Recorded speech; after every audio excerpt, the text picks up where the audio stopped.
Tanning. Who would have thought it would take so much effort just to get a friggin' tan for me? You know, I started going to a tanning salon about a month ago. You know, I started out in the level 1 booth, a lay down booth, you know, and I noticed about 2 weeks later I had these white armpits. And I asked a friend of mine about these white armpits, and she said, well, you got to raise your arms halfway through the session. That way you get tan underneath there. It's like, no one told me that. So anyhow, I go to the level 2 stand-up booth, you know, so where I can grab the handlebars and get my arms over my head and get my armpits tan, you know. And the next day I was burnt to a friggin' crisp. I couldn't put my arms down. It was so sore and red. It was horrible, you know. So after that finally went away and it finally got a little bit tan there using the level 2 stand-up booth, you know, I happened to look in the mirror a few days ago and I noticed, it's like, I got these friggin' zebra stripes. I mean, I've got like Dunlap disease, you know, my belly's Dunlapped over my belt, you know, I got some folds in some other places too I don't want to talk about. But anyhow, you know, it's like I asked the same friend of mine, it's like, what about these zebra stripes? I'm like, what do I do about these? She said, well, when the skin folds together,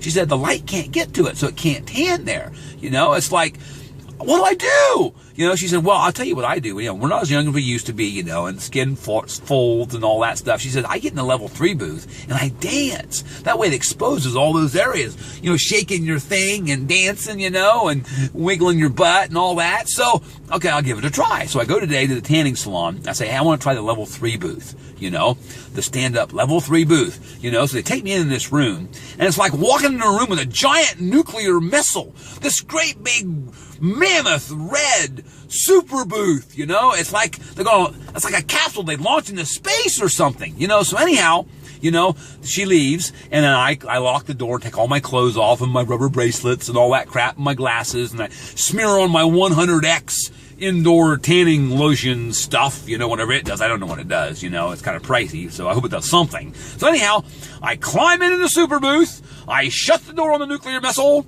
I kick it on, and there's all these handlebars to grab a hold of. So I grab some handlebars and start shaking my thing, you know, wiggling my butt and just trying to expose the whole Dunlap thing, you know, and trying to make all those zebra stripes fade away. It's like, oh yeah, you know. Anyhow, after 9 minutes, it's really quick, you know, like a microwave. It's like beep and you're done, you know. So anyhow, I climb out of the super booth when it's all done, put my clothes back on, you know, wipe the lotion off and, you know, and all that stuff, put my glasses back on, rubber bracelets, got to get them on, you know, and then I go home.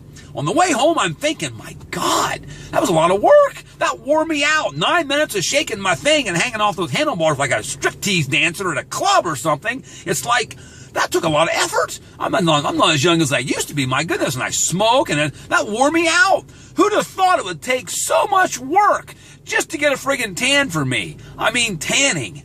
It's a lot of work when you've got folds.